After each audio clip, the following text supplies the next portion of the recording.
baby. What you doing? Still in bed? Are you okay? Just enjoying your morning?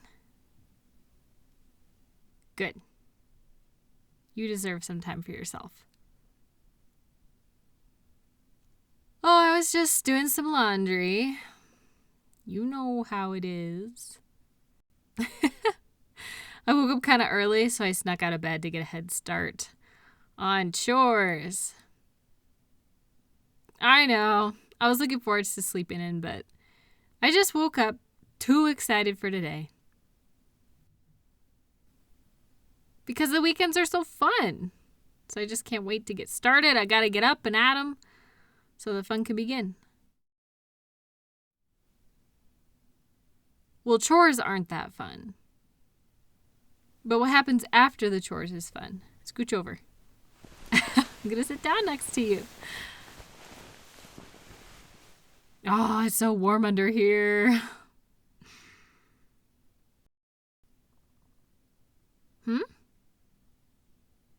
No, I'm not mad at you. Why would I be mad at you? Because I got up early? No, I wanted to wash some clothes so we could wear the comfy ones this weekend. Did you think I was mad at you because I didn't stay and cuddle?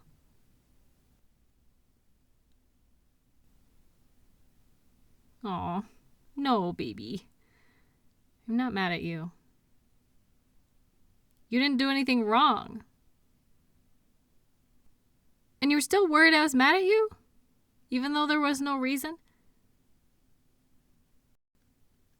Well, actually, there might be a little bit of a reason you think that. You know that book you got about the attachment styles? I was reading it a little bit.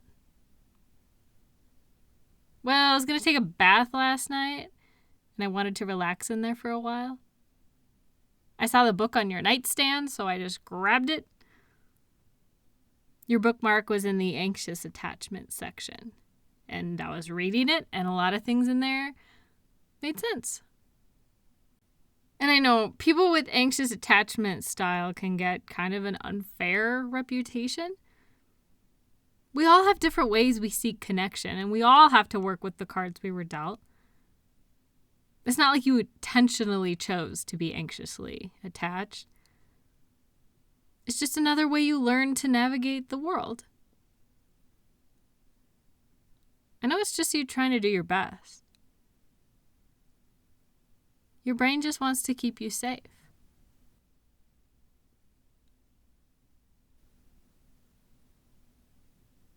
No, I've never felt like you were needy or clingy. There's just different things you need, you know? I know you struggle a lot to comfort yourself and truly relax and feel like you're okay. But no one is ever born knowing how to take care of yourself. When we're little babies, we can't take care of ourselves at all. We are completely counting on someone else to get us what we need and help us feel safe and loved. I mean, when we're little, we can't even sit up on our own. We need help. We have to learn how to take care of our own needs. And that doesn't happen overnight. It happens over years, many years. We watch and imitate people around us, and we learn how to live that way. But not everyone has guardians who are teaching us how to care for ourselves. Some people get no help, but some people get just a little help, but it's still not enough to learn everything they need to know. Think about learning how to cook. We get a recipe. We gather the ingredients, we follow the recipe, and we measure everything out. We're not born knowing how to cook, but we follow the instructions and then we learn how. If someone just pointed to the fridge and walked away, how would we know what to do? How would we know what ingredients to take out of the fridge? Or how much of each one you need? Or where the mixing bowls are? Would we even know an oven exists, let alone what temperature and time to cook something at? Other life skills can be like that too. If no one takes the time and spends the love to teach you, it's going to be really hard to learn, and that can cause some harmful habits while you're struggling to figure it out on your own. I was reading that book, and it said if you have anxious attachment, you are constantly looking for stability outside of yourself, since you were never given the skills to learn to do it on your own. And if all your sense of comfort and safety depends on what's happening around you, it's natural that you would feel the need to control what's happening out there to make sure nothing bad happens to you. It can seem like if you can just predict and control other people's emotions and change yourself to make sure that happens, then you can make sure no one is mad at you or has any reason to avoid you. But it can make little problems seem like huge problems because you only feel okay if everyone around you is totally okay. But life isn't really like that. It's super rare that every aspect of our lives and relationships are balanced and doing great. So that would make you feel pretty unsafe a lot of the time. And that causes stress. That can make you anxious. Can make you want to control more things to make it stop. You ask me a lot if things are okay between us. You ask me a lot how I'm feeling and what's going on in my head, and if I'm mad at you. And it's really kind and sweet to think about my feelings. But sometimes it becomes a lot, and it seems to really stress you out. You keep checking to make sure nothing changes from moment to moment. But that makes sense because I know if I'm okay, then you feel okay. And if I'm not okay, it can make you start to worry something bad is going to happen with us. Even if my bad day has nothing to do with you. I know with me, if one part of my life seems a little stressed, I'll just go do something else to get my mind off of it. But sometimes when you have an issue, it kind of consumes your whole day. It seems like you can't stop thinking about it until it's solved somehow.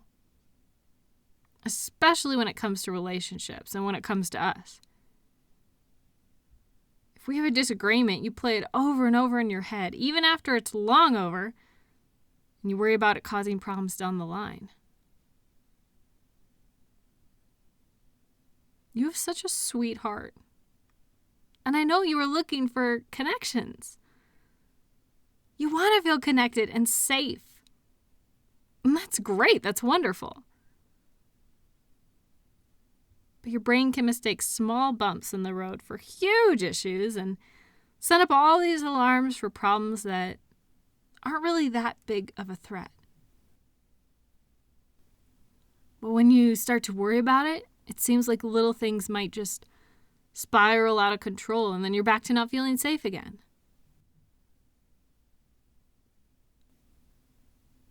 I know inconsistency can be really stressful for you. I always text you when I'm headed home from work because I can't wait to get home and see you. But there have been a couple times where I was a little late or I even totally forgot, and you were so worried I was mad at you or something bad was happening. I know one time I came home and you were almost in tears because you had worked yourself up over it and your brain was telling you something bad was going to happen. And I'm so sorry I have to deal with thoughts like that, baby. That's really stressful. At some point, somebody taught you that things changing or things going even a little differently than you predicted means that bad things are going to happen. So you're on guard all the time to make sure that doesn't happen. You feel like you need to constantly keep track of my emotions and everyone around you so you can spot a change the second it happens. And then if something does change, you think it's your job to fix it right away. If your sense of safety and stability is coming from outside of you, from the people around you, then you're going to worry yourself sick trying to control what everyone else is doing all the time. Your brain is trying to protect you. But other people's behavior doesn't automatically mean that you're bad or that you messed up. If I have a bad day and get upset, it's not your job to prevent that at all costs and try to fix it. I know you care a lot about me, but you can still be a loving, supportive partner without having to manage all of my emotions. Sometimes it seems like you know how I'm feeling before I even do. That sounds really exhausting to constantly be predicting all of that. I love you. You are amazing and smart and adorable. I love being with you, and I want to be with you every day. I know you have trouble believing that. You told me before you were worried that you weren't good enough for me, which is ridiculous. But I know those fears are very real to you. That's heavy. People do love you. More people than just me. And you are worthy of love. And it is possible for other people to love you, even when you don't love yourself.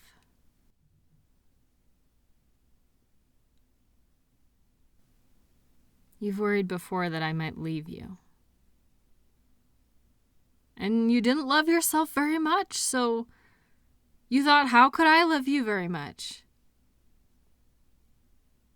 And you worried that I'd find someone way better and go be with them.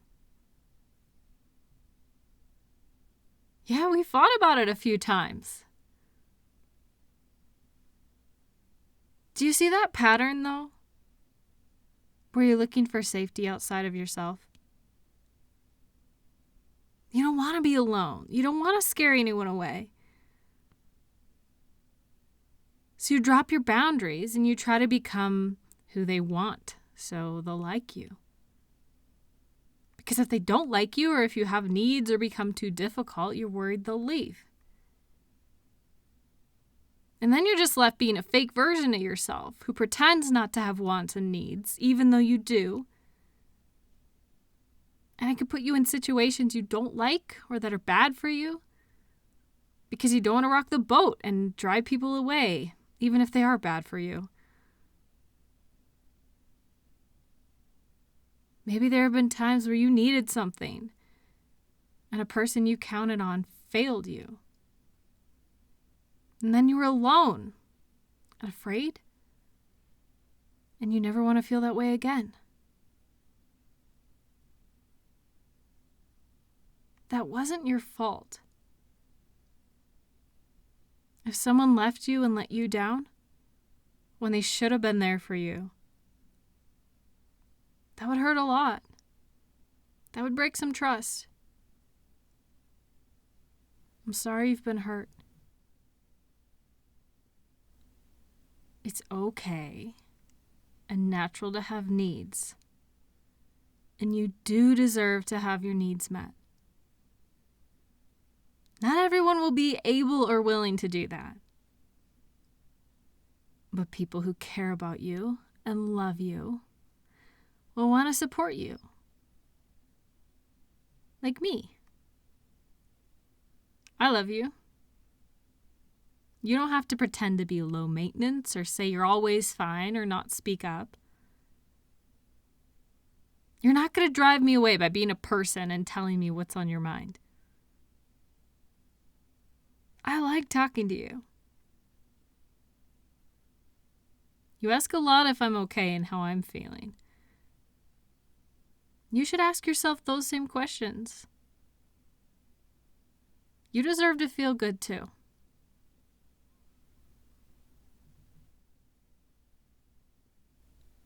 You've been doing a really great job, though. I know you're working on building your self-esteem and learning to value and trust yourself. As a kid, you had no context for what was going on. It was all new. I mean, if people mistreat you, it's really easy to absorb that and blame yourself when it wasn't your fault at all.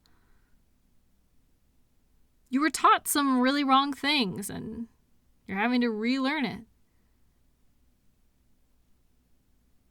There's not really a start and finish line for any of this. I think it's more of a lifelong thing. You just keep learning and trying, and there are setbacks. It's not going to be straightforward all the time. You might move forwards, you might move back. You got to cut yourself some slack. This is all new to you. Having anxious attachment can really hold people back. It can make them avoid conflict so much that it keeps them from living their life or doing things they want to do because they don't think they can handle it if things go wrong. Or they can take conflict as a sign they need to change who they are, how they act, to make other people happy, to make the problem go away. And that is just a bunch of people-pleasing and pretending to be someone else, and that's no way to live. You are a wonderful person. You are. You just need to be around people who value you and what's important. And I love you just the way you are. I'm not going anywhere. And it's been really nice watching you grow and start listening to your own feelings and needs and learning how to trust yourself. I'm not going to leave you, baby. I'm here for the long haul. And I'm not mad at you. And if I was mad at you, we'd talk about it and figure it out. But you don't make me mad. You make me smile and think, how on earth did I get so lucky to end up with someone as great as you? I can't promise you every day will be easy. But I'm really proud of you for learning how to get through the harder days. I am. I'm super proud of you. You're doing a great job. I love you.